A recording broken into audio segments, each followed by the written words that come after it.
ஒரு டைம் புதுசா ஒரு ஆட்களை மீட் பண்றேன். அப்ப எனக்கு டோட்டலா என் லைஃப் இப்படி மாறுது. அந்த பக்கம் இருந்து இந்த பக்கம் திரும்புது.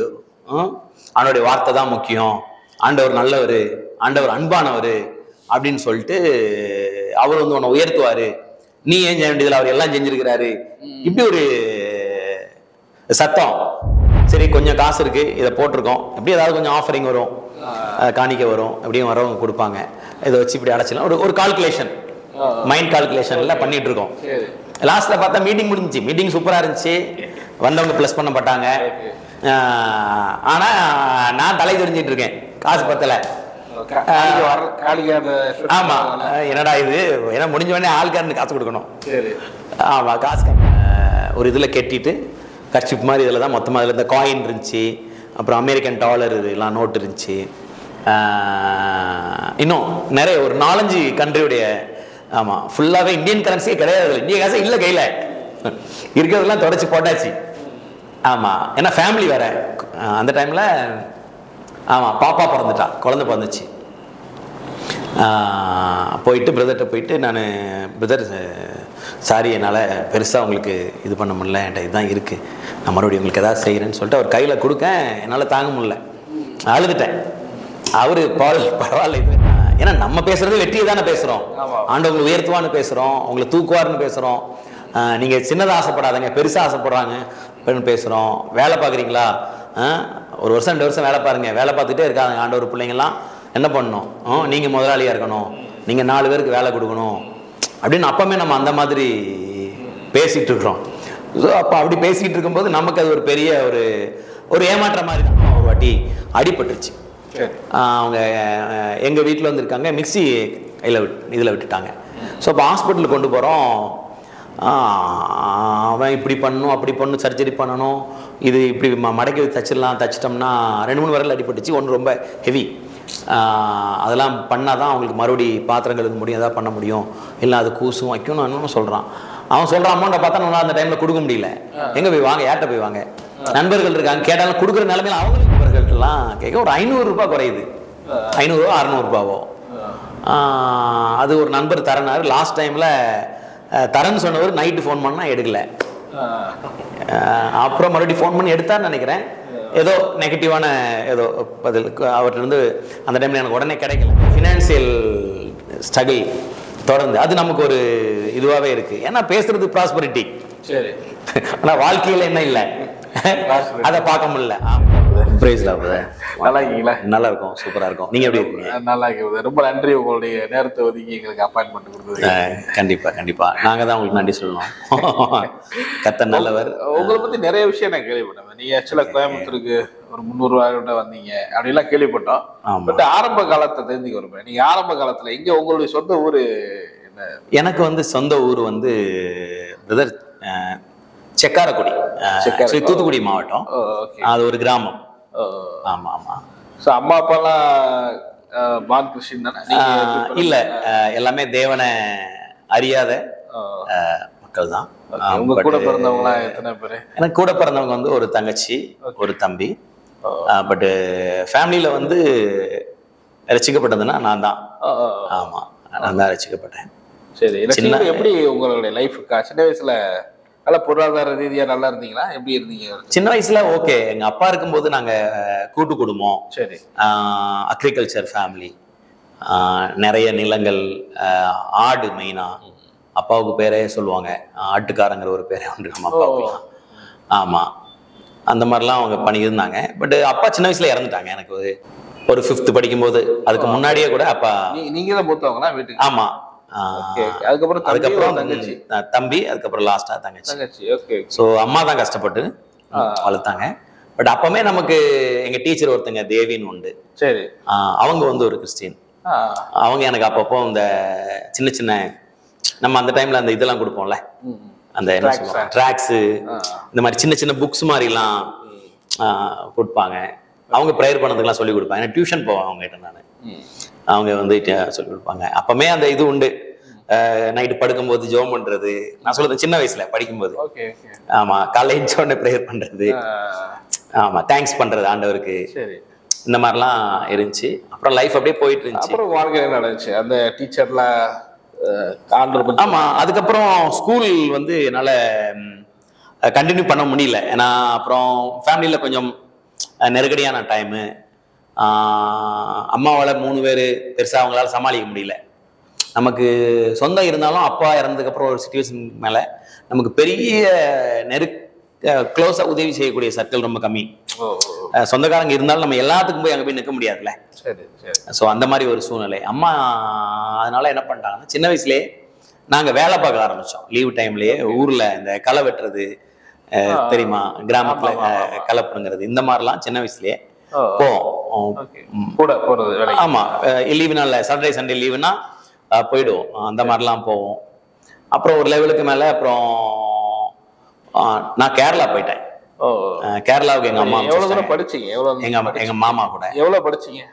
இல்ல, நான் ஸ்கூல் பைப்புன்னு சொன்னீங்கன்னா ரொம்ப கம்மி. நான் வந்து 5th முடிச்சதுக்கு அப்புறம் ஸ்கூலுக்கே போல. அப்படியா? ஆமா ஆமா.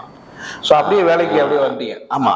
அதனால அப்பா இருந்ததுக்கு அப்புறம் அது கம்மி பண்ண அப்படியே எடுத்துக்கலாமா? அது குடும்ப சூழ்நிலைன்னு சொல்லலாம். ஒருவேளை அப்பா இருந்திருந்தா அந்த சிச்சுவேஷன் இல்லாம இருந்திருக்கும். ஏன்னா அப்பா இருக்கும்போது நல்லா இருந்தாங்க. சரி. ஆமா. அதுக்கப்புறம் அப்பா இருந்ததுக்கு அப்புறம் தாத்தா இருந்துட்டாங்க. இந்த மாதிரி ப்ராப்ளம்ஸ். ஓகே.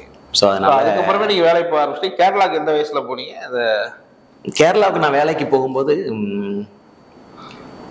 ஒரு 12 இயர்ஸ் அந்த மாதிரி தான் இருக்கும். 12 to 13 இருக்கும்னு நினைக்கிறேன். ரொம்ப சின்ன வயசு. ரொம்ப சின்ன வயசு.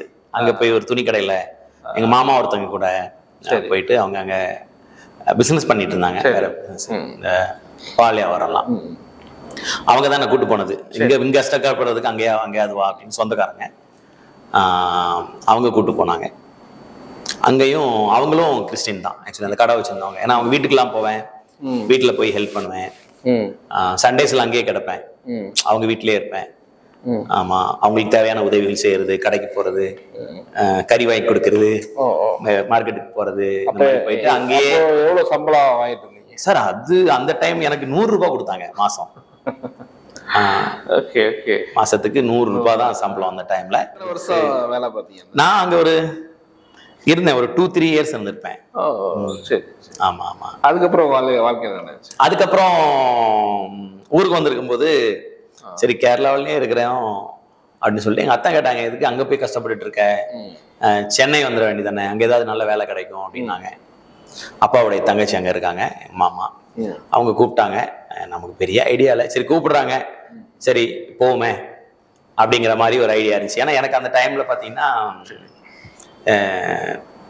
சினி ஃபீல்டுக்கு ஏதாவது போகணும் அப்படின்னு ஒரு பெரிய ஆசை. அப்பமே பாட்டெல்லாம் படிச்சுட்டு இருப்பேன். ஆமா, ரஜினி ரசிகர். 15 வயசு இல்ல? ஒரு 13-14 வயசு, ரொம்ப சின்ன வயசு தான். எந்த அளவுக்கு மெச்சூரிட்டி இருந்துச்சுன்னு தெரியல. பட் ஆனாலும் அப்பெல்லாம் ரஜினியுடைய ரசிகர், நம்ம ஃபேன். அவருடைய மேகசின்லாம் எல்லாம் வாங்கிடுவோம். அப்ப அந்த மாதிரிலாம் ஒரு சென்னைக்கு வந்து எப்படி இருந்தது? சென்னை லைஃப் அங்க அப்படியே ஸ்டார்ட் ஆச்சு. அங்க ஒரு பெயிண்ட் கடையில் சேர்த்து விட்டாங்க. அது நமக்கு பெரிய சூட்டபிளா இல்லை. அப்புறம் ஒரு இதுல போய் வேலை செஞ்சேன், டிம்பர்ல வேலை செஞ்சேன். அங்க போச்சு, அங்கேயே ஒரு 3 இயர்ஸ்க்கு மேல போச்சு. அதுக்கப்புறம் மெடிக்கல் ஃபீல்டு வந்தேன் அதுல இருந்து. ஆமா, மெடிக்கல் ஃபீல்டு ட்ரை பண்ணீங்களா? மெடிக்கல் ஃபீல்ட்ல ஒர்க் பண்ணிட்டு இருக்கும்போது ட்ரை பண்ணேன். சரி, அந்த டைம் ஆண்டவருடைய புரிதல் உங்களுக்கு எப்படி? அந்த டைம்ல ரசிக்கப்படல.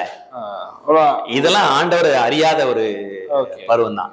இயேசு அந்த டைம்ல சின்ன வயசுல தெரியும், சின்ன வயசுல இயேசுவை தெரியும். ஆனா நம்ம என்ன பண்ணல அதுக்கப்புறம். ஆனா சர்ச்சை எங்கேயாவது பார்த்தா உடனே என்ன பண்ணுவோம், சிலுவெல்லாம் போட்டுவோம். அது மாதிரி வேலை பார்த்தீங்க டிம்பர்ல. அதுக்கப்புறம் என்ன நினைச்சோங்க? அதுக்கப்புறம் நான் இதுல ஒர்க் பண்ணிட்டு இருந்தேன். அப்புறம் ஒரு இதுல அதுக்கப்புறம் இருந்தீங்கன்னா மும்பை போனேன். அங்க இருந்து ஒரு இக்கட்டான ஒரு டைம் அது. அந்த டைம் வந்து மும்பைல மாமா இருக்காங்க, மாமா. அவங்க மூலியமா எனக்கு ஒரு மெடிக்கல்ல ஒரு வேலை வாங்கி கொடுத்தாரு. ஆமா, அப்போ நான் அந்த ஒர்க் செஞ்சுட்டு இருந்தேன் மெடிக்கல் சைட்ல. அப்போ ஒரு டைம்ல அண்ணன் கூட தங்கிறதுக்கான, அவர் தமிழரசன் அண்ணன் கூட தங்கிறதுக்கான வாய்ப்பு கிடைச்சிச்சு. சரி. அப்போ நாங்கெல்லாம் இன்னும் சில கிறிஸ்டின் சகோதரர்கள்லாம் நாங்கள் ஒரே ரூம்ல தங்கியிருந்தோம். அவங்க வீட்டில், ஆக்சுவலி அண்ணனுடைய வீட்டில் நாங்களாம் தங்கியிருக்கிறோம். அவங்க ஒய்ஃப் வந்து படிச்சுட்டு இருந்தாங்க, அதனால நாங்களாம் தங்கியிருக்கோம். அந்த டைம்ல அதான் அவர் இயேசுவை பத்தி அப்பதான் ஆண்டவரை பத்தி தெரியாது. அந்த டைம்ல அண்ணன் தான் எனக்கு ஆண்டவரை பத்தி சொல்லுவாங்க. அப்போ என்ன பண்ணுவாங்கன்னா, ஏன்னா நமக்கு அந்த இயேசு கூட வந்து நமக்கு அந்த ஒரு இது இருக்கிறதுனால அப்போ சண்டேஸ்ல சரி லீவு தான் அப்படின்னு சொல்லி சர்ச்சுக்கு போவேன்ட்டு அப்படியே போவேன் அவங்க கூட. Okay okay. ஸோ அந்த மாதிரி போயிட்டு அந்த ஈடுபாடு. அப்புறமா ஒரு டைம்ல நான் இவர் தான் நமக்கு ஆண்டவருங்கிறத போய் கொஞ்ச நாள்லயே. ஆமா ஆமா ஆமா போய் கொஞ்ச நாள்லயே எனக்கு சரி ஓகே அப்படின்னு சொல்லிட்டு அங்கதான் நான் இயேசுவை ஏற்றுக்கொண்டேன். ஸோ அந்த ரசிக்கப்பட்டீங்க. அதுக்கப்புறம் லைஃப்ல ரசிக்கப்பட்டதுக்கு அப்புறம் பாத்தீங்கன்னா உங்களுக்கு அண்ணன் தான் எனக்கு அவங்களுக்கு தான் ரசிக்கப்பட்டேன். அண்ணன் தான் எனக்கு அந்த பேரு கூட எனக்கு அவங்க பாலுங்கிற பேர் வந்து என்ன அவங்க அப்படிதான் கூப்பிடுவாங்க. பால் அப்படி பால்னு கூப்பிட ஆரம்பிச்சு அதுவே லாகட்டும் பால் அப்படிங்கறதே பேராயிடுச்சு. அவரை பத்தி சொல்லுவார், எனக்கு அவர் ரொம்ப பிடிச்சிருச்சு. இந்த பேர் நல்லா இருக்கு, அப்ப இதுவே கண்டினியூ பண்ணுவோம் சரி சொல்லிட்டு அந்த பேர்லயே அப்படியே தான் இன்னைக்கு அதுவே பேராயிடுச்சு. ஸோ அதுக்கப்புறம் என்ன நினைச்சோம் லைஃப்ல? அப்படி அதுக்கப்புறம் நான் அண்ணன் கிட்ட இருக்கும்போது எனக்கு வந்து பாத்தீங்கன்னா அப்ப அங்க பைபிள் காலேஜ் படிக்கிற ஒரு சகோதரர் உண்டு. அவர் வந்து தர்மேந்திரன் சொல்லிட்டு இப்ப மும்பைல சர்ச் வச்சிருக்காரு, 2 சர்ச் ஒன்றும் வச்சிருக்காரு, நல்லா பண்ணிட்டு இருக்கிறாரு. அவங்க எல்லாம் ஏஜி இந்த மாதிரி பேக்ரவுண்ட்ல இருந்து வந்தவங்க. அவர் மூலியமா எனக்கு ஒரு நாள் ஒரு மீட்டிங்ஸ் ஒன்று வந்து இப்படி ஒன்று இருக்கு அப்படின்னு சொல்லி கூப்பிடுறாரு. ஒரு கான்ஃபரன்ஸ், 1 டே கான்ஃபரன்ஸ். அப்போ போறோம், அங்க போறேன், போய் நிக்கிறேன். ஒரு 4-5 மணி நேரம் மீட்டிங். பாத்தீங்கன்னா என்னமோ ஒரு 1 மணி நேரம் 1.5 மணி நேரம் போன மாதிரி ஒரு பெரிய ஃபீலிங். உள்ள போனதும் தெரியல, வரதும் தெரியல. ரெண்டாவது அவங்க ஒருத்தர் பேசிட்டு இருக்காரு. பார்க்கும்போது எனக்கு என்ன ஆச்சரியம் அப்படின்னா, நான் என்ன வாழ்க்கையில யோசிக்கிறேனோ, நான் என்ன பாக்குறேனோ, நம்ம நினைக்கிறது ஒருத்தர் நின்று பேசிட்டு இருக்காரு. யாருன்னா அவருக்கு பேரு தான் ஃபெலிக்ஸ். ஃபெலிக்ஸ் நீங்க கேள்விப்பட்டிருப்பீங்க, மும்பைல அவங்க மினிஸ்ட்ரி வச்சிருந்த டைம். அண்ணா வந்து அதுக்கு அப்புறம் தான் ஃபெலிக்ஸ் அந்த சர்ச் ஆரம்பிக்கிறாங்க. அப்போ வந்து அதுக்கு முன்னாடி அவங்க வந்து மாசம் அங்க ஏதாவது மீட்டிங் நடத்துவாங்க. இயர்லி ஒன்ஸ் வந்து 1 டே கான்ஃபரன்ஸ் நடத்துவாங்க. அண்ணா வந்து அந்த டைம்ல நான் ஃபர்ஸ்ட் ஃபெலிக்ஸ் அண்ணனை மீட் பண்றேன். அந்த மீட்டிங்ல தான் ஒரு புத்தகம் வெளியிடுறாங்க. அதுதான் நம்ம பிரதர் பாலசேகருடைய புத்தகம், உங்களில் இருக்கும் வெற்றின்னு சொல்லிட்டு ஒரு புக் எழுதியிருப்பாரு. சோ அந்த புத்தகம் வந்து வெளியிடுறாங்க.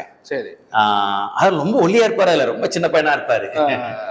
சோ அதுலதான் அவங்க எல்லாம் எனக்கு அறிமுகமாகறாங்க. ஃபெலிக்ஸ் அண்ணன், பிரதர், அவங்க எல்லாமே அறிமுகமாகறாங்க. அதுக்கப்புறம் அவங்க கூட ஒரு ரிலேஷன்ஷிப் நமக்கு உண்டாச்சு. எவ்ரி மந்த் நாங்க அண்ணன் ஃபெலிக்ஸனுடைய மீட்டிங்ஸ் எல்லாம் போவோம்.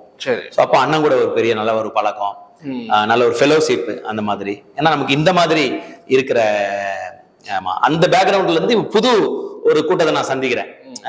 நீ ஜோம் பண்ணும், நீ முழங்கால் படியணும், நீ காலையிலே எந்திக்கணும். நம்ம தூங்கும் போதே ஒருத்தர் பக்கத்துல உட்கார்ந்து என்ன பண்ணுவாரு, வசனத்தை எனக்காகவே படிக்கிற மாதிரி இருக்கும். சோ நமக்கு தெரியாது எனக்காக படிக்கிறான்னு சொல்லிட்டு. அதுக்கப்புறம் சொல்லும் போது அந்த பக்கத்துல சொல்லுவாரு, இல்ல மச்சான் அது உனக்காக தான் படிக்கிறாரு அப்படின்னு சொல்லிட்டு. சோ இந்த மாதிரி சம்பவங்கள்லாம் போயிட்டு இருக்கு. ஒரு டைம் புதுசா ஒரு ஆட்களை மீட் பண்றேன். அப்ப எனக்கு டோட்டலா என் லைஃப் இப்படி மாறுது. அந்த பக்கம் இருந்து இந்த பக்கம் திரும்புது. அவனுடைய வார்த்தை தான் முக்கியம், ஆண்டவர் நல்லவர், ஆண்டவர் அன்பானவர் அப்படின்னு சொல்லிட்டு அவர் வந்து உன்னை உயர்த்துவாரு, நீ ஏன் செய்ய வேண்டியதுல அவர் எல்லாம் செஞ்சிருக்கிறாரு, இப்படி ஒரு சத்தம் காதுல. சோ அப்போ என்ன பண்றேன்னா, இங்க வந்து ஒரு நான் அதிக நேரங்கள் செலவழிக்க ஆரம்பிக்கிறேன். சோ அப்படிதான் பழக்கம். 2005 வந்து ஃபெலிக்ஸ் அந்த சர்ச் ஆரம்பிக்கிறான். அப்போ சர்ச் ஆரம்பிச்சதுக்கு அப்புறம் அங்க ரெகுலரா போறோம். அங்க பிரதர் நம்ம அவங்க பாலசேகர் பிரதர் அவங்க சர்ச்சுக்கு வருவாங்க. சரி. அப்போ ஒரு பக்கத்துல இருக்கிறதுனால அடிக்கடி பார்ப்போம், மீட் பண்ணுவோம். அவங்க மீட்டிங்ஸ் யூத் மத்தியில அவங்க பாலசேகர் மீட்டிங் நடத்துவாங்க. அதுக்கு ஃப்ரீயா இருக்கும்போது கூட போவோம்.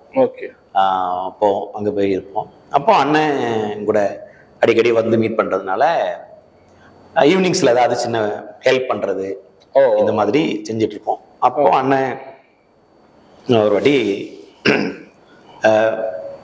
அப்ப மினிஸ்ட்ரியில இன்ட்ரெஸ்ட், அப்ப ஏதாவது மினிஸ்ட்ரி ஏதாவது பண்ணுவோம் அப்படிங்கும் போது அண்ணா வேணா பார்ட் டைம் வேணா வாங்க அப்படின்னு சொல்லி கேட்டாங்க. நம்மளும் ஏதாவது பண்ணலாம் வச்சுட்டு தான் பார்ட் டைமா பண்ணலாம் அப்படின்னு சொல்லிட்டு வரட்டுமான்னு கேட்டப்ப அண்ணனும் ஓகே சொன்னாங்க. அப்போ ஒர்க் பண்ணிக்கிட்டு மெடிக்கல் ஃபீல்ட்ல ஒர்க் பண்ணிக்கிட்டு நான் பார்ட் டைமா நான் ஈவினிங்ல வந்து அண்ணனுக்கு ஹெல்ப் பண்ணுவோம். ஹவுஸ் விசிட்டிங் போறது அண்ணன் மேக்ஸிமம் போக மாட்டாங்க, நாங்க தான் போய் சர்ச் பீப்புள்ஸ் புதுசா வந்தவங்களை மீட் பண்றது, சரி, அப்புறம் ரெகுலரா வரவங்களை பாருது, அவங்களுக்கு ப்ரேயர் பண்றது, இந்த மாதிரி சின்ன சின்ன இது பண்ணிட்டு இருந்தோம். கிட்டத்தட்ட ஒரு 1 இயருக்கு மேல இருக்கும் நினைக்கிறேன். பார்ட் டைமாவே நான் ஒர்க் பண்ணிட்டு இருக்கேன். அப்போ ஒரு டைம் மினிஸ்ட்ரியில ஒர்க்கு ஜாஸ்தி இருக்கிறதுனால ஃபுல் டைம் வேணா வரீங்களான்னு கேட்டாரு. சரி.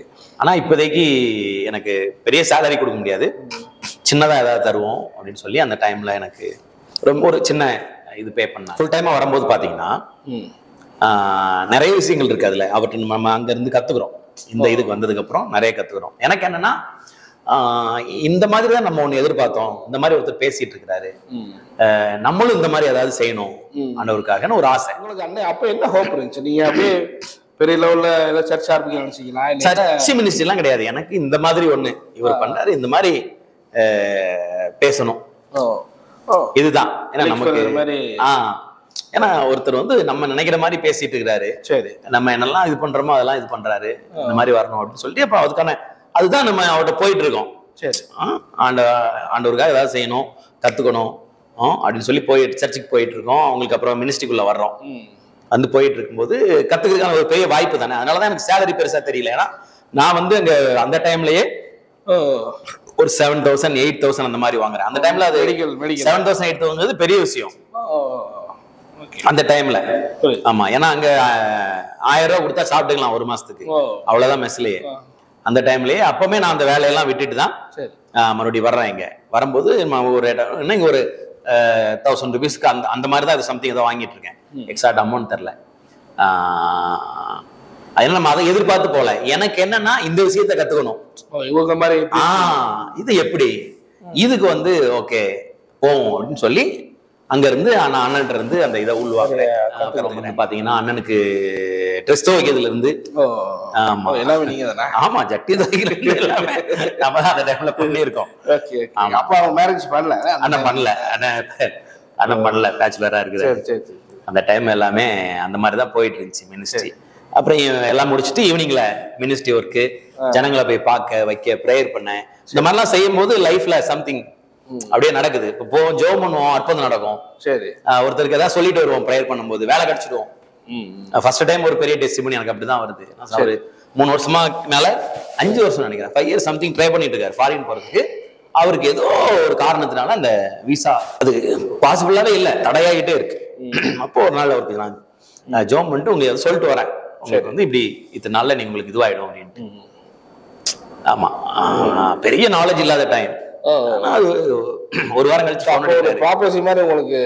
ஆமா, அது ப்ராபஸினே தெரியாது நமக்கு. அதான் மேட்டர். இப்போ ஒரு லீடிங்ல நீங்க எப்படி சொல்றீங்க? ஆமா, ஓகே, ஜெபம் பண்ண தெரியும். ஜெபம் பண்ணும்போது அந்த வேர்ட் ரிலீஸ் ஆகுது, அதை பேசிட்டு வரோம். சரி, அவர் ஒரு நாள் போன் அடிக்கிறாரு, அண்ணே நீங்க வந்து இவங்க வந்தீங்களா எங்க சொந்தக்காரங்க வீட்டுக்கு, உங்களை நான் மீட் பண்ண ஞாபகம் இருக்கா, நீங்க எனக்காக நீங்க ஜெபம் பண்ணீங்க, இப்படி சொன்னீங்க, நான் இப்போ வந்து ஏர்போர்ட்ல நிக்கேன் போறதுக்குன்னு. ஏர்போர்ட்ல இருந்து அந்த ஜெபம் எனக்கு அதெல்லாம் ஃபர்ஸ்ட் பெரிய டெஸ்டிமோனி. அது நமக்கு ஆச்சரியம், நம்ம சொல்லி அப்படின்னு சொல்லிட்டு சரி சரி ஆண்டவர் ஏதோ செய்யறாரு அப்படின்னு இன்னும் நல்ல இன்ட்ரெஸ்டா அதை செய்வோம். நிறைய பாத்தீங்கன்னா உங்களுக்கு அண்ணன்கிட்ட இருக்கும்போது ப்ரேயர் பண்றதுக்கெல்லாம் இன்னும் சில சிஸ்டர்ஸ் பிரதர்ஸ் எல்லாம் சேர்ந்து ஹாஸ்பிட்டல்ஸ்க்கெல்லாம் போவோம். அந்த மாதிரிலாம் நிறைய சுகமாகாத கால் தொடையிலெல்லாம் புண்ணு சீல் மாதிரி இருந்து டாக்டர்கிட்ட ட்ரீட் பண்ணிட்டு ரொம்ப நாளா இருந்தவங்களுக்கு எல்லாம் சும்மா போய் ஆண்டவர்கிட்ட போய், ஆண்டவரே ஒன்றும் இல்லை, ஆண்டவரே எப்படி அவங்க எப்படி இதுல இருக்காங்க, அவங்களுக்கு ஏதாவது செய்யுங்க சரி அப்படின்னு சும்மா நமக்கு தெரிஞ்ச 2 வார்த்தையில பண்ணிட்டு வருவோம். ஆனா தேவன் வந்து அந்த வார்த்தையை ஹானர் பண்றதெல்லாம் பார்த்துருக்கோம். அந்த மாதிரி ஆகிலாம் ஹீல் ஆகி அந்த அக்கா பக்கத்துல பெட்ல ஒருத்தங்களை பாக்கிறதுக்காக போயிருக்கும் போது பக்கத்து வீட்டுக்கு ஜெபம் பண்றோம். அவங்க மறுநாள் கூப்பிட்டு விட்டாங்க. அவங்களுக்கு இருக்கிற மாற்றத்தை பார்த்து அவருக்கு நாங்க நன்றி சொல்லணும், அவரை கொஞ்சம் உங்களை பார்க்க வருவாங்களா மறுபடின்ட்டு. அவங்க சந்தோஷத்துல போன் பண்ணி இப்படி நீங்க வாங்க அவங்க பார்க்கணும்னு சொன்னாங்கன்னு சொல்லிட்டு அந்த மாதிரி மறுபடியும் போய் மீட் பண்ணி அவங்களை பிளஸ் பண்ணிட்டு சரி அதுக்கப்புறம் அங்க 2-3 பேருக்கு ஜெபம் பண்ணிட்டு அந்த மாதிரி அது பெரிய ஒரு அண்ணன்ட்ட அந்த மினிஸ்ட்ரி ஆரம்பிச்ச டைம் ஒர்க் பண்ண டைம் பெரிய நல்ல ஒரு எக்ஸ்பீரியன்ஸ். கவர்மெண்ட் ஹாஸ்பிட்டலுக்கு போவோம், எய்ட்ஸ்ல இருக்கிற ஜனங்க, எய்ட்ஸ் இருக்கிற குழந்தைங்க, கேன்சர் பேஷண்ட்ஸ், ரொம்ப முடியாதவங்க, டாக்டரால் கைவிடப்பட்டவங்க, அது நல்லா இருக்கும். அது ஒரு பெரிய ஃபீலிங். அது அங்கே போய் நின்று தேவனுடைய நாமத்தினால அவங்களுக்கு சுகத்தை பேசுறதுங்கிறது ஒரு பெரிய எக்ஸ்பீரியன்ஸ்.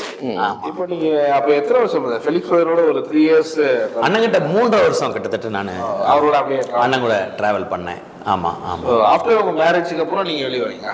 இல்ல, அண்ணன் மேரேஜ் பண்ணதுக்கப்புறம் அந்த டைம்ல அண்ணன் மேரேஜ் பண்ணி கொஞ்ச நாள் கழிச்சு நான் ஒரு ஊருக்கு வர்றேன். கிட்டத்தட்ட ஒரு 3 வருஷத்துக்கு அண்ணாட்ட இருந்ததுக்கப்புறம் ஊருக்கு வந்ததுக்கப்புறம் மறுபடியும் அங்கே இங்கே வேற ஏதாவது செய்வோம் அப்படிங்கிற மாதிரி ஊரில் ஏதாவது, ஏன்னா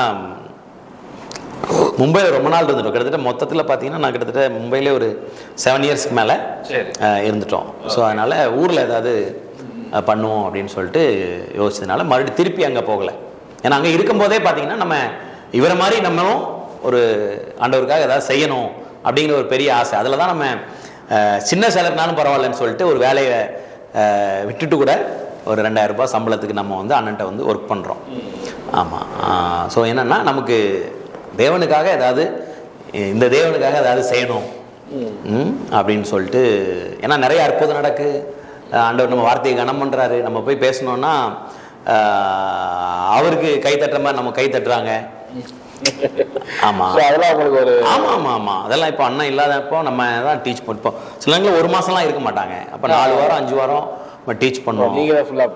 ஆமா, வியாழக்கிழமைகளில் உங்களுக்கு மீட்டிங்ஸ் இருக்கும், யூத் மீட்டிங் அந்த மாதிரி இருக்கும், பேசணும். டாபிக்லாம் அண்ணன் மாதிரியே தான் டாபிக் வைக்கிறது. ஆமா, கண்டிப்பா கண்டிப்பா. டாபிக்லாம் அண்ணன் மாதிரியே தான் வைக்கிறது. அண்ணனே பார்த்தீங்கன்னா வெற்றியாளனா இரு, சாதிப்பதற்கான சாவிகளுடைய புத்தகம்லாம் நீங்க கேள்விப்பட்டிருப்பீங்க. ஆமா ஆமா, இந்த மாதிரி வைப்பாரு. மீட்டிங் டாபிக் அந்த மாதிரி தான் வைப்பாரு. ஆமா, சாதாரண வாழ்க்கை அசாதாரண வாழ்க்கையை மாற்றுவது எப்படி, இந்த மாதிரிலாம் வைப்பார். அப்போ நாம் போய் அங்கே பேசும்போதே ஏதாவது டாபிக் வச்சுக்கிறது, உங்கள் மனதை புதுதாக்குவது எப்படி அப்படின்னு சொல்லிட்டு இப்போ சாம்பிலாம் பேசியிருப்பார். ஏன்னா நாங்கள் அண்ணன்கிட்ட கற்றுட்டு வரும்போது அடுத்துன்னு யோசிக்கும் போது சாம்பி பாஸ்டருடைய நிகழ்ச்சி பொதிகை டிவியில் வரும், மேகசின்ஸு, பாஸ்டர் ஹாரிஸுடைய, நம்ம மதுரை பாஸ்டர் ஹாரிஸ் பாஸ்டருடைய அவருடைய அந்த அவர் பார்த்தீங்கன்னா அந்த ஆண்டுடைய நாமங்கள் குறித்து எழுதுவார்.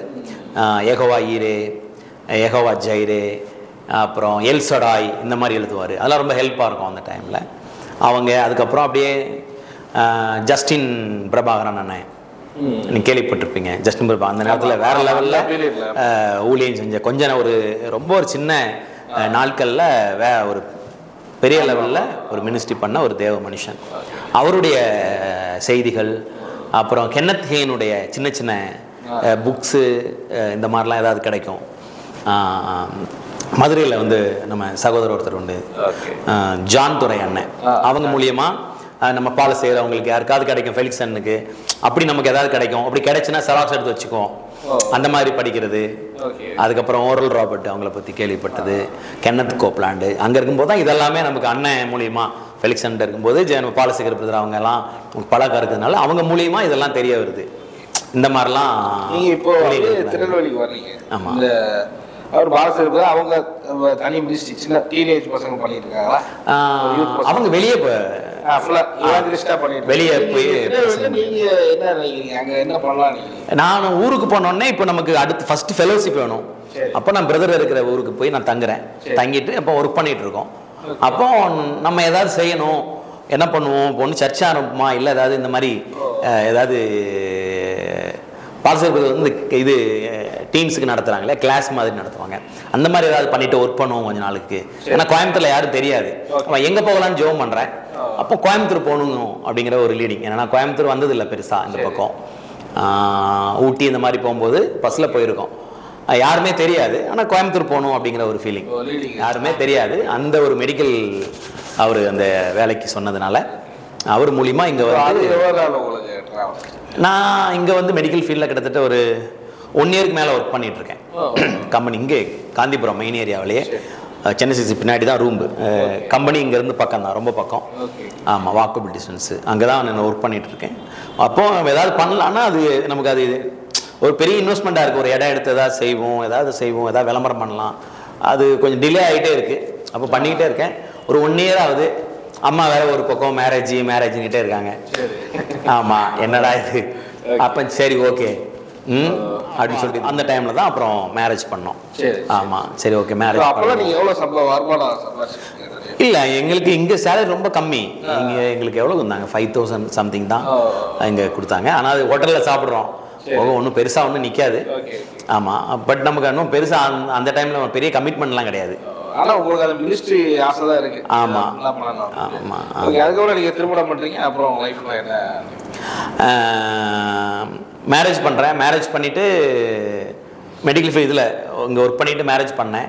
அப்போ ஃபேமிலி ஆகும்போது நமக்கு வருமானம் பத்தாதில்ல, வேறு ஏதாவது செய்வோம் அப்படின்னு சொல்லிட்டு இவங்ககிட்ட இருந்து வேலையை விட்டுட்டு வேற ஒரு இடத்துல நம்ம தம்பி ஒருத்தர் மூலிமா இதுக்கு ஹோட்டல் ஃபீல்டுக்கு போகிறேன். ஆமாம், அங்கே கொஞ்சம் சேலரி ஜாஸ்தியாக கிடைக்கும்னு சொல்லிட்டு அங்கே போயிட்டு இருந்தேன் கொஞ்ச நாள்.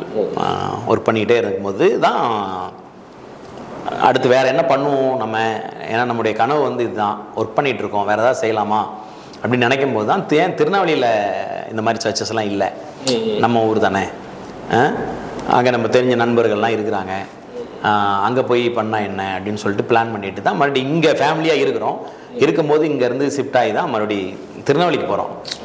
இங்கே மறுபடியும் மேரேஜுக்கு அப்புறம் ஒரு ஃபுல் லீடிங் இருந்ததா ஆரம்பிக்கணும். ஆமாம், என்ன பண்ணலான்னு சொன்னால் சர்ச் பண்ணுவோம். ஏன்னா நான் வெளியே போயிட்டு இருந்தேன், சில இடங்களுக்கு பிரசங்கம் பண்ணதுக்காக போவேன். காரைக்கால் இந்த பக்கம்லாம், நான் கும்பகோணம் இங்கெல்லாம் எவ்ரி மந்த்து போயிட்டு வருவேன். ஆர்சி பீப்புள் மத்தியிலலாம் நிறைய மினிஸ்ட்ரி பண்ணிட்டு இருந்தோம் அந்த டைமில். அப்போ ஏதாவது பண்ணுவோம்னு சொல்லி சரி சர்ச் மினிஸ்ட்ரி பண்ணுவோம் அப்படின்னு சொல்லிட்டு திருநெல்வேலி போகிறோம். மேரேஜ் ஆகி கிட்டத்தட்ட ஒரு 1 இயர் கூட ஆகலை. அப்போ போய் அங்கே போய் மினிஸ்ட்ரி பண்ணிகிட்ருக்கோம். ஒரு வாடகைக்கு வீடு எடுத்து தங்கிட்டு பண்ணிகிட்டு இருந்தோம். அவங்களுக்கு தெரியும்னு நினைக்கிறேன். அங்கே இந்த டெப் ஸ்கூல்னு சொல்லிட்டு ஒரு ஸ்கூல், அவங்க சேப்பலில் எடுத்து எவ்ரி சண்டே பண்ணிகிட்ருக்கோம். நிறைய பேர்லாம் ஒன்றும் பெருசாலாம் வரல, சும்மா யாராவது வருவாங்க திடீர்னு, சிலவங்க கண்டினியூவாக வருவாங்க, தெரிஞ்சவங்க சிலவங்க வருவாங்க. இந்த மாதிரி தான். நான் ஒரு 8-9 மாதம் அவ்வளோதான், ரொம்ப கம்மியான டைம் தான். ஏன்னா அந்த டைம் நமக்கு வருமானம் எது பெருசாக இல்லை, கையில் இருந்தால் நம்ம என்ன பண்ணுறோம், கையிலேருந்து இருக்கிற காசை போட்டு செலவழித்து பண்ணோம். என்ன ஒரு 14 பேர் அந்த மாதிரி தான் வந்திருப்பாங்க அந்த டைமில். அப்போ பண்ணிகிட்டு இருக்கும்போது ஏதாவது சரி மக்களுக்கு இந்த மாதிரி சத்தியத்தை கொண்டு போகணும், ஏதாவது தெரியப்படுத்துவோம்னு சொல்லிட்டு ஏதாவது பண்ணுவோன்ட்டு பாலசக்கரபதியில் வச்சுலாம். நான் கிரேஸ் ஹால்னு ஒரு ஹால் இருக்குது புது பஸ் ஸ்டாண்ட் பின்னாடி பேக் சைடு, அதில் 1 டே கான்ஃபரன்ஸ்லாம் நடத்துகிறேன். அப்போல்லாம் கையில் காசு இல்லை, கடன் வாங்கி தான் சரி போட்டு நடத்துகிறோம். சரி ஆண்டவருக்காக ஏதாவது செய்வோம், ஆண்டவர் ஏதாவது செய்வார்னு சொல்லிட்டு ஏதாவது செய்யணும்னு இருக்கு, எப்படி செய்யணும்னு தெரியல, தெரிஞ்சது செய்கிறோம் ஆண்டவருக்காக. நான் செஞ்சிட்டு இருந்தோம். லாஸ்ட்டில் பார்த்தீங்கன்னா அன்றைக்கெலாம் மீட்டிங் முடிஞ்சால் கொடுக்கறதுக்கு காசு பத்தல, அந்த மாதிரி ஒரு தலையை வரைஞ்சி நிற்கிற மாதிரி ஒரு சிச்சுவேஷன் அன்றைக்கெலாம் ரொம்ப கஷ்டமாயிடுச்சு உண்மையிலேயே. ஏன்னா சரி ஏதாவது என்ன நமக்கு என்ன ஆயிடுச்சு நாகசத்தில், சரி கொஞ்சம் காசு இருக்குது, இதை போட்டிருக்கோம், எப்படி ஏதாவது கொஞ்சம் ஆஃபரிங் வரும், காணிக்க வரும், எப்படியும் வரவங்க கொடுப்பாங்க, இதை வச்சு இப்படி அடைச்சிடலாம், ஒரு கால்குலேஷன், மைண்ட் கால்குலேஷன்லாம் பண்ணிகிட்டு இருக்கோம். லாஸ்ட்டில் பார்த்தா மீட்டிங் முடிஞ்சிச்சு. மீட்டிங் சூப்பராக இருந்துச்சு, வந்தவங்க ப்ளஸ் பண்ணப்பட்டாங்க. ஆனால் நான் தலை தெரிஞ்சிட்டு இருக்கேன், காசு பத்தலை. ஆமாம், என்னடா இது, ஏன்னா முடிஞ்ச உடனே ஆள்காரனுக்கு காசு கொடுக்கணும்.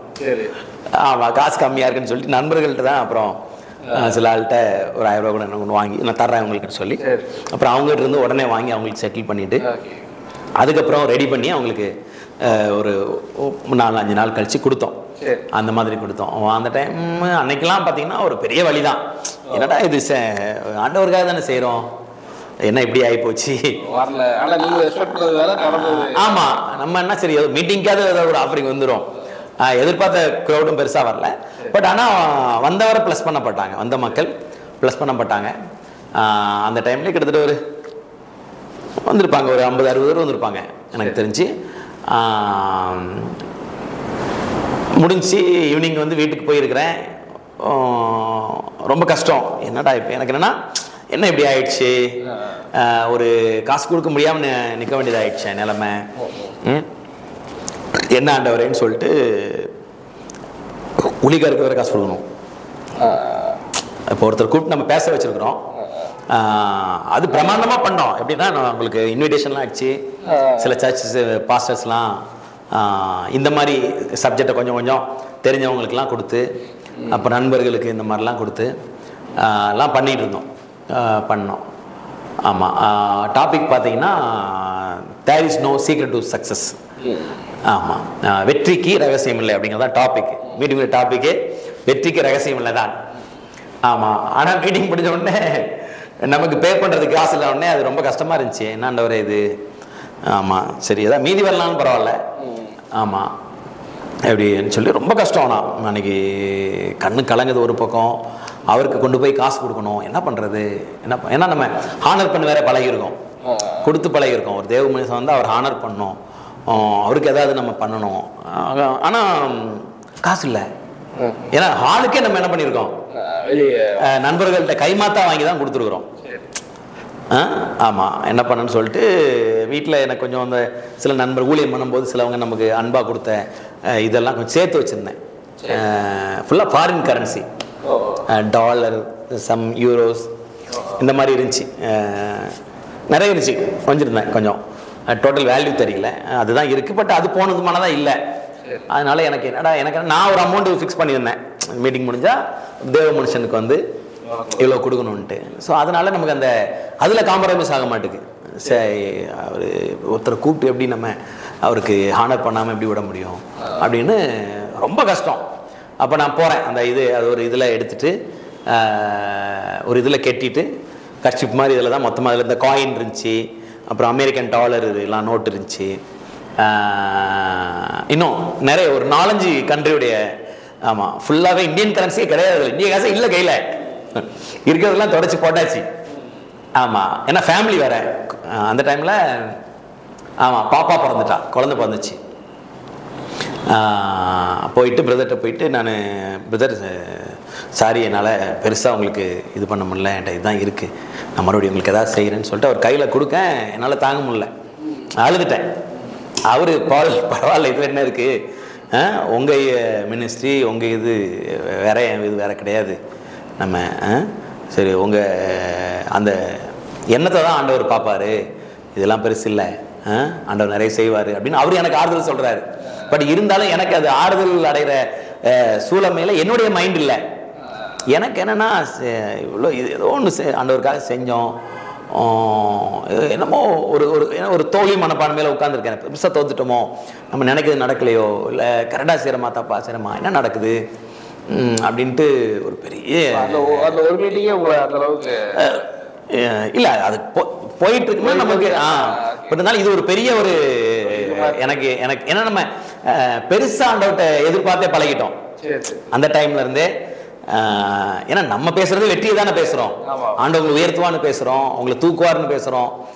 நீங்க சின்னதாக ஆசைப்படாதீங்க, பெருசாக ஆசைப்படுறாங்க பேசுறோம். வேலை பார்க்குறீங்களா, 1 வருஷம் 2 வருஷம் வேலை பாருங்க, வேலை பார்த்துட்டே இருக்காங்க ஆண்டவர் பிள்ளைங்கள்லாம். என்ன பண்ணணும், நீங்க முதலாளியா இருக்கணும், நீங்க 4 பேருக்கு வேலை கொடுக்கணும் அப்படின்னு அப்பமே நம்ம அந்த மாதிரி பேசிட்டு இருக்கிறோம். ஸோ அப்போ அப்படி பேசிட்டு இருக்கும்போது நமக்கு அது ஒரு பெரிய ஒரு ஏமாற்ற மாதிரி தான். அந்த அதோடைய பிரதிபலிப்பு தானே அந்த வலி அழுகை என்னால் கட்டுப்படுத்த முடியல. அவர் எனக்கு ஆறுதல் சொல்கிறாரு. ஆமாம் அந்த மாதிரி ஒரு டைம் அதெல்லாம். அதுக்கப்புறம் கண்டினியூவாக பண்ணிகிட்டு இருந்தோம் மினிஸ்ட்ரி. என்னெல்லாம் சின்னதாக என்ன செய்ய முடியுமோ, மக்களை பார்க்குறது, சந்திக்கிறது, ஏதாவது சர்ச்சுக்கு இந்த மாதிரி சத்தியங்கள் இருக்குங்க தெரியப்படுறதுக்கு என்ன பண்ணலாம் அப்படின்னு சொல்லிட்டு சாம்பாஸ்டருடைய ஒரு மீட்டிங்லாம் நடக்குது திருநெல்வேலியில். அப்போல்லாம் நான் பைபிள் வசனத்துலேருந்து சில இந்த கட்டுரை மாதிரிலாம் எழுதி, சில இந்த கவிதை மாதிரி எழுதுறது, இந்த மாதிரிலாம் எழுதி ஃபேம்லெட்லாம் அடித்து கொடுக்கேன் மக்களுக்கு. அதை பார்த்துலாம் வந்தாங்க சர்ச்சுக்கு நிறைய பேர். சாம்பி பாஸ்ட் மீட்டிங்கில் கொடுத்துட்டு சில ஃபேமிலிஸ்லாம் அந்த மாதிரிலாம் வந்தாங்க. ஆமாம் ஏன்னா இந்த மாதிரி ஒரு சத்தியம் பேசுகிறாங்க. ஏன்னா அதுக்கு பின்னாடி யாரெல்லாம் நம்ம இந்த இப்போ சாம் பாஸ்ட் சொன்னது, கென்னத் கோப்லாண்ட் சொன்னது, ஓரல் ராபர்ட் சொன்னது, சார்ஜன் பெர்ஜன் சொன்னது, சார்லஸ் பெர்ஜன், அதெல்லாம் என்ன பண்ணியிருக்கேன், அதெல்லாம் போட்டு அவங்க பேர்லாம் போட்டிருக்கேன். ஸோ மக்களுக்கு தெரியல அப்போ எந்த மாதிரி பேசுகிறாங்க அப்படின்னு சொல்லிட்டு பார்த்துட்டுலாம் சில ஆட்கள்லாம் வந்தாங்க. ஆமாம் அந்த மாதிரி போயிட்டு இருக்கும்போது என்னென்னா அப்புறம் வருமான பத்தில் ஏதாவது வேறு ஏதாவது செய்வோம். ஏன்னா இப்போ நமக்கு நிறைய டைம் இருக்குது, ஏதாவது ஒரு பிஸ்னஸ் பண்ணுவோமான்னு பிஸ்னஸ் பண்ண ஆரம்பிக்கேன். சின்ன இருக்கிற காசை கொண்டு ஆமாம். ஏன்னா நமக்கு எல்லா நாளும் நமக்கு வேலை கிடையாது, சண்டே தான் சர்ச்சு, மற்ற நாள் போய் கற்றுக்க தான் போகிறோம். பட் நம்ம என்ன 24 hours உட்காந்து கற்றுக்க போகிறது கிடையாது, ஏதாவது செய்வோம், தப்பு கிடையாது. ஏதாவது நம்ம ஒரு இன்னொரு வருமானம் வந்து நமக்கு ஒரு சப்போர்ட்டாக இருக்கும் அப்படின்னு சொல்லி நண்பர் ஒருத்தர் பால் வியாபாரம் பண்ணிட்டு இருந்தார். அவற்றிலிருந்து பால் வாங்கி சின்ன அமௌண்ட் கொடுத்து போட்டு நல்லா ஒரு வருமானம் வந்துச்சு, அது மோசமாக இல்லை. அப்புறம் அது கொஞ்சம் அவரால் அது கண்டினியூவாக பண்ண முடியல சில சூழ்நிலைகள்னால. அப்புறம் வேறு என்ன பண்ணலான்னு சொல்லிட்டு அவரே எனக்கு சில ஐடியா கொடுத்தாரு. இந்த ரஸ்னா பாக்கெட்டு இதெல்லாம் வாங்கி போனோம், அதுவும் நல்லா தான் போச்சு. ஒரு சின்ன வண்டி ஒன்று இருந்துச்சு, என் மச்சானுடைய வண்டி சும்மா நின்றுச்சு, அதை எடுத்து யூஸ் பண்ணிட்டு இருந்தேன். எக்ஸல் அதில் கொண்டு போடுவேன். ஆனால் என்னென்னா வண்டிக்கு ஒரு செலவுன்னா வர்ற வருமானம் சாப்பாட்டுக்கு மற்றது கரெக்டாக இருக்குது. ஒரு டக்குன்னு ஒன்று எடுக்க முடியல ஒரு இதுன்னா, அந்த மாதிரி தான் போயிட்டுருக்கு இது. அப்புறம் ஒரு டைமில் என்னென்னா இப்போ சர்ச்சு நடத்துகிறோம், சாப்பிட்றோம், இதெல்லாம் பண்ணுறோம். ஒரு டைமில் அது நமக்கு ரொம்ப இன்னும் கஷ்டமாகவே இருக்குது. ஏன்னா இது ஒரு அதாவது கமிட்மெண்ட் நிறைய, அதுக்கான வருமானம் இல்லை. அப்போ ஒரு டைம் வந்து எனக்கு என்ன ஆகிடுதுன்னா தொடர்ந்து ஒரு ப்ராப்ளம்ஸ். அம்மா ஒரு வாட்டி அடிபட்டுருச்சு. அவங்க எங்கள் வீட்டில் வந்துருக்காங்க, மிக்சி இதில் விட்டுட்டாங்க. ஸோ இப்போ ஹாஸ்பிட்டலுக்கு கொண்டு போகிறோம். அவன் இப்படி பண்ணணும், அப்படி பண்ணணும், சர்ஜரி பண்ணணும், இது இப்படி மடக்கி தச்சிட்டோம்னா 2-3 விரல் அடிபட்டுச்சு. ஒன்று ரொம்ப ஹெவி, அதெல்லாம் பண்ணால் தான் அவங்களுக்கு மறுபடி பாத்திரம் கழுவ முடியும், எதாவது பண்ண முடியும், இல்லை அது கூசும் வைக்கணும் என்னன்னு சொல்கிறான். அவன் சொல்கிற அமௌண்ட்டை பார்த்தா நம்மளால் அந்த டைமில் கொடுக்க முடியல. எங்கே போய் வாங்க, யார்கிட்ட போய் வாங்க, நண்பர்கள் இருக்காங்க, கேட்டாலும் கொடுக்குற நிலைமையில அவங்களும் இல்லை அன்னைக்கு. ஆமாம். அப்போ ஏதாவது நமக்கு என்ன கெப்பாசிட்டி, ஏதாவது சின்ன சின்ன ஜுவல்ஸு நகை தான் இருக்குது, இதை வச்சு பெரிய அமௌண்ட் ரெடி பண்ண முடியாதுன்னு சொல்லிட்டு பேசிக்காக என்ன பண்ண முடியுமோ அதை பண்ணுங்கன்னு சொல்லிட்டு. ஆனால் இருந்தாலும் எனக்கு ஒரு வருத்தம், பாவம் அவங்க வயசானவங்க நம்மக்கிட்ட வந்து இப்படி ஆயிடுச்சே, நாளைக்கு நம்ம போய் இது பண்ணிவிடுவோம், அவங்க வேலையை பார்க்குறதுக்கு அந்த கை இருக்கணும்ல, இது பண்ண முடியலன்ட்டு ஒரு பெரிய ஒரு அது நமக்கு ஒரு பெரிய எப்படி அந்த மீட்டிங்குடைய இது எனக்கு ஒரு பாதிப்பாக இருந்துச்சோ, இது ஒரு பாதிப்பாக ஒரு பக்கம். இது ஏதோ தப்பு நடக்குது, சம்திங் நம்ம எல்லாம் பேசுகிறோம், பட் நம்ம லைஃப்பில் வேறு மாதிரி இருக்குது அப்படின்னு அந்த காம்ப்ரமைஸே ஆக மாட்டேங்குது மைண்டு. ஏதோ ஒரு தேடலே இருக்குது. ஆமாம், ஏன்னா நம்ம நினச்சதை செய்ய முடியல. என்ன சரி, பைசா இருந்தால் அம்மாவுக்கு பண்ணியிருக்கலாம், நம்ம அந்த டைமில் என்ன இருக்கோ அதை வச்சு ஏதாவது செய்வோம், வேறு என்ன பண்ணுறது, அட்டை போய் கேட்க, சரி ஏதாவது இதில் ஏதாவது பெட்டராக நடக்கும் அம்மாவுக்கு அப்படின்னு அந்த நேரத்தில் நம்ம தேத்திக்கிட்டாலும் 100% ஹார்ட் வந்து காம்ப்ரமைஸ் ஆகலை. ஆகவே இல்லை காம்ப்ரமைஸ். அது என்ன, நம்ம அம்மாவுக்கு ஒரு இது நம்மளால் செய்ய முடியலையே, அவங்க நமக்கு என்னெல்லாம் செஞ்சுருக்கிறாங்க, அம்மா அப்பா இல்லாதப்ப கஷ்டப்பட்டப்ப அவங்களால முடிஞ்ச வரை அவங்க கஷ்டப்பட்டு அதுவும் அந்த டைமில் ஒரு 3 குழந்தைங்கள ஒரு தாய் வந்து வச்சுக்கிட்டு வளர்க்குறதுங்கிறது ஒரு சப்போர்ட் இல்லாமல் அதுவும் ரொம்ப பெரிய விஷயம்ல. எனக்கு அது ஒரு குற்றமான சாட்சி, நம்ம அம்மாவுக்கு பண்ண முடியல, அது நம்ம வீட்டில் வந்து இருக்கும்போது அவங்களுக்கு அப்படி ஆகிப்போச்சு அப்படின்னு சொல்லிட்டு ரொம்ப கஷ்டமாக இருந்துச்சு. அது ஒரு இது தொடர்ந்து இந்த மாதிரி சம்பவங்கள் ஒன்று ஒன்றா நடக்குது. பாப்பாவுக்கு கரெக்டாக அம்மாவுக்கு அப்படி இப்படின்ட்டு இது பண்ணியிருக்கிறோம். கரெக்டாக பாப்பாவுக்கு கொஞ்சம் அதுலேருந்து ஒரு திடீர்னு உடம்பு சரியில்லை, அப்போ ஹாஸ்பிட்டலில் சேர்க்குறோம். அதுக்கு அவங்க ஒரு பெரிய அமௌண்ட் கேட்குறாங்க, டிசென்ட்ரி மாதிரி ஏதோ ஆகுது, ஏதாவது அதுக்கே கிட்டத்தட்ட அந்த டைம்லேயே ஒரு 10,000 ரூபாய்க்கு மேலே. ஏன்னா அந்த டைமில் 10,000 ரூபாங்கிறது நமக்கு பெரிய அமௌண்ட்டு. நான் சொல்கிறது வந்து 2001 வெரி பிக் அமௌண்ட் அது வந்து நமக்கு. அப்போ சில என்ன பண்ணேன்னு சொல்லிட்டு என்னுடைய நண்பர் ஒருத்தர், அவர்கிட்ட ஒரு அமௌண்ட்டு ஹெல்ப்பாக கேட்டேன் இப்படி சொல்லி, அவர் உடனே எனக்கு அமுச்சு விட்டார். செல்வம் அவருடைய பேர், ஃபெலிக்ஸனுடைய அத்தை பையன் தான் அவர். அவர் ஒர்க் பண்ணுறாரு சிப்பில், நல்ல ஒரு சகோதரர்.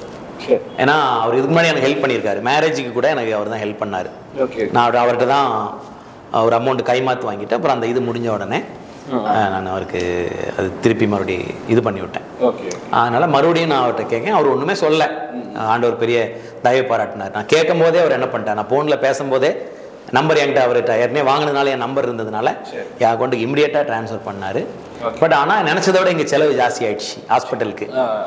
அப்போ சில நண்பர்கள்ட்டெல்லாம் கேட்க ஒரு 500 ரூபா குறையுது, 500 600 ரூபாவோ. அது ஒரு நண்பர் தரனார். லாஸ்ட் டைமில் தரேன்னு சொன்னவர் நைட்டு ஃபோன் பண்ணால் எடுக்கலை. அப்புறம் மறுபடியும் ஃபோன் பண்ணி எடுத்தான்னு நினைக்கிறேன். ஏதோ நெகட்டிவான ஏதோ பதில் அவர்கிட்ட அந்த டைமில் எனக்கு உடனே கிடைக்கல, அவருக்கு சம்திங் ப்ராப்ளம். அப்போது ஹாஸ்பிட்டலுக்கு ஃபுல்லாக கட்டால் தானே ஹாஸ்பிட்டலுக்கு விட்டு விடுவாங்க, குழந்தைய 2 நாள் 3 நாள் வச்சுருக்கோம், என்னடா இது அப்படின்னு சொல்லிட்டு பார்த்தேன். சரி அந்த டைமில் யோசிச்சுட்டு இருந்தேன், டாடி என்ன பண்ணுறதுன்னு தெரில அப்படின்னு சொல்லிட்டு. அப்போ டக்குன்னு தோணுது, நம்ம ஏன் அந்த ஹாஸ்பிட்டல் சம்மந்தமானவங்களை பார்த்து பேசக்கூடாது அப்படின்னு சொல்லிட்டு அப்போ நான் அவர்கிட்ட போய் சொல்கிறேன், சார் நான் இப்படி இது பண்ணிகிட்ருக்கேன், என்கிட்ட வந்து இப்போதைக்கு இவ்வளோ தான் இருக்குது, இவ்வளோ கம்மியாக இருக்குது, ஆனால் இப்போ இல்லை, நான் உங்களுக்கு கொடுத்துட்றேன், நீங்கள் ஏதாவது குறைக்க முடியும்னா குறைங்க, ஏதாவது அமௌண்ட்டு பண்ண முடியும்னா. அவர் சொல்ல, இல்லை சார் உங்களுக்கு ஏற்கனவே நாங்கள் அப்படி சொன்னாங்க, உங்களை பற்றி சொன்னதுனால நாங்கள் ரொம்ப மினிமம் தான் போட்டிருக்கோம், நான் உங்களுக்கு இவ்வளோ அமௌண்ட் வருது, இவ்வளோ தான் கெட்ட சொல்லியிருக்கேன் அப்படின்னு. எவ்வளோ வச்சுருக்கீங்கன்னு கேட்டார். என்கிட்ட இவ்வளோ தான், நான் இவ்வளோ தான் இருக்குன்னேன். சரி அப்போ நீங்கள் அது கட்டிட்டு போங்க, நீங்கள் இது அப்புறமா நான் கொடுக்குறேன்னு சொல்கிறேன். அவர் என்ன சொன்னார், பரவாயில்ல சார் இருக்கட்டும். அவருன்னு எனக்கு என்ன பண்ணார், அவர் தயவு பாராட்டுறார். அந்த ஹாஸ்பிட்டலுடைய அந்த இன்சார்ஜ் இருக்கார் இல்லையா, பரவாயில்ல சார் இருக்கட்டும், இவ்வளோ தானே, நான் உங்களுக்கு நான் வேறு ஒரு கணக்கில் போட்டு நான் உங்களுக்கு இது பண்ணிக்கிறேன் அப்படின்னு சொல்லி அங்கே ஒரு தயவு பாராட்டி. ஏன்னா இப்படி தொடர்ந்து இந்த ஃபினான்சியல் ஸ்ட்ரகிள் தொடர்ந்து அது நமக்கு ஒரு இதுவாகவே இருக்குது. ஏன்னா பேசுறது ப்ராஸ்பரிட்டி, சரி, ஆனால் வாழ்க்கையில் என்ன இல்லை அதை பார்க்க முடியல. ஆமாம், பேசுறது ஆண்டவர் உங்களை செழிக்க பண்ணுவார்னு பேசுகிறோம், நீங்கள் சாதிக்க முடியும்னு பேசுகிறோம், நீங்கள் தடுத்துன்னா இருக்க வேண்டியதில்லைன்னு பேசுகிறோம். ஆனால் நம்ம தொடர்ந்து இந்த மாதிரி இருக்கிறதுனால எனக்கு ஒரு டைம் அதுக்கப்புறம் பாப்பாவோட பர்த்டே வருது. ஒய்ஃப் சொல்கிறா, ஏம்மா ஃபஸ்ட்டு பர்த்டே கொண்டாடுவோம் அப்படிங்கா. காசு வேணுமாடா, ஏன்னா பரவாயில்லம்மா ஜுவல் இருக்குல்ல அதெல்லாம் வச்சுட்டு நம்ம அப்படியே திருப்பிக்கும் அப்படிங்க. கண்டிப்பாக பண்ணும், சின்ன அமௌண்ட்டு கொண்டு வைக்கும். அதுக்கு முன்னாடியே வேறு எதுக்கும் கூட நம்ம ஒரு கடன் ஏதோ இருந்துச்சு, அதை அடைக்கிறதுக்காக வச்சுருந்தோம். அந்த டைமில் என்ன ஆயிடுச்சுன்னா, ஒய்ஃபுடைய தாலி செயின் 5 பவுன். அப்போ வருமானம் கம்மியாக இருக்குது, அப்போ வட்டி கட்டிகிட்ருக்கோம் அதுக்கு. அப்போ என்ன ஆயிடுச்சுன்னா, இது வட்டி கட்டுறதுக்கு பேசாமல் வித்துடலாமே அப்படின்னு என் ஒய்ஃப் சொல்ல, தாலி செயின் இதெல்லாம் உங்களுக்கு சென்டிமெண்ட்லாம் அவா, இதெல்லாம் கிடையாதுமா, ஆண்டவருக்காக தானே பண்ணுறோம். ஏன்னா நிறைய நேரத்தில் நம்ம உங்களுக்கு தெரியும், நம்ம தமிழ் பெண்களுக்கு தாலிங்கிறது பெரிய சென்டிமெண்ட்டு. ஆமாம், அது ரொம்ப படித்தவங்க நாலேஜ் உள்ளவங்க கூட அந்த விஷயத்தில் அவங்க வந்து அதை விட்டு கொடுக்க மாட்டாங்க. சொல்லப்போனால் அது பெரிய கிரேஸ் தான். ஒய்ஃப் வந்து பரவாயில்லம்மா ஆண்டவருக்காக தானே செய்கிறோம் அப்படின்னு அவன் சொன்ன வார்த்தை வந்து உண்மையிலே என்ன சொல்கிறது, ஆமாம் பெரிய ஆறுதல் தான். ஸோ அந்த மாதிரி மனைவிக்காக நம்ம ஆண்டவருக்கு தான் ஸ்தோத்திரம் பண்ணணும். அவள் சொல்கிறா அப்படின்னு சொல்லிட்டு ஓகேன்னு சொல்லிட்டு நாங்கள் என்ன பண்ணோம், வட்டி கட்டி கஷ்டப்பட்டான்னு அந்த இதெல்லாம் விற்றுட்டோம். ஒரு டைமில் 5 பவுன் நகையை கூட விற்றுட்டு அந்த மாதிரி தான் லைஃப் போயிட்டு இருந்துச்சு. அப்போ தொடர்ந்து இந்த மாதிரி இது வர்றதுனால எனக்கு அப்புறம் ஒரு டைமில் ஒரு ட்ரெஸ் எல்லாம் இந்த மாதிரிலாம் எடுக்கணும்னு நினைக்கும் போது ஒரு டைம் எதுக்கோ சொல்கிறேன், இன்னர் வேறலாம் வாங்கணும் அப்படிங்க. ரஸ்னா போடுறோம், வருமானம் வருது, பெட்ரோல் போடுறோம், சாப்பாட்டுக்கு இது கரெக்டாக இருக்குது. ஒரு அமௌண்ட்டு ஒரு தேவைக்கு ஒன்று எடுக்க முடியல, கண்டினியூவாக அந்த மாதிரி ப்ராப்ளம் போயிட்டே இருக்குது. எனக்கு அது சரியில்லையேன்னு ஒரு மைண்டு இதுவாகிட்டே இருக்குது. சம்திங் ஏதோ இருக்குது, நம்ம எங்கே தப்பு பண்ணுறோம், ஏதோ நடக்குது, ஏன்னு தெரில, இது சரியில்லைன்னு சொல்லிட்டு ஒரு டைமில் பாப்பாவுக்கு ஜட்டி வாங்கினது கூட என்கிட்ட காசு இல்லை. அதுக்கு கூட நான் யோசிக்க வேண்டிய நிலைமையில் இருக்கிறேன். பண்ணுறது மினிஸ்ட்ரி. சரி, இப்போ என்ன தோணுச்சுன்னா, ஆண்டவருக்காக செய்யணும்னு சொல்கிறோமே, ஏன் இவ்வளோ கஷ்டப்பட்டு செய்யணும் ஆண்டவருக்காக? என்னை விட்டால் வேறு ஆள் இல்லையா அவருக்கு? அப்படிங்கிற மாதிரி எனக்குள்ள கேள்வி. நான் ஆண்டவர்கிட்ட சொல்லேன், டாடி என்னை விட்டால் உங்களுக்கு வேறு ஆள் இல்லையா? நான் செய்யலைன்னா கல் செய்யணும்னு நீங்கள் சொல்லியிருக்கீங்க, நான் இல்லைன்னா இன்னொருத்த கொண்டு நீங்கள் செய்வீங்க. ஆனால் என்னால் இவ்வளோ கஷ்டப்பட்டுட்டு நான் கஷ்டப்படுவேன், என்னால் நிற்க முடியும். ஏன்னா நீங்கள் ஒருத்து, நான் ஆண்டவர்கிட்ட சொன்னது அதுதான், நீங்கள் ஒருத்த ஆண்டவரே, உங்களுக்காக நான் கோமணத்தோடு நின்னாலும் ஒருத்து தான். ஆனால் நீங்கள் அப்படி விட போகிறது இல்லை என்ன. ஆனால் இது என்னால் சமாளிக்க முடியல, ரொம்ப கஷ்டமாக இருக்குது. அதனால் நான் ஏதாவது முடிவு எடுக்கணும்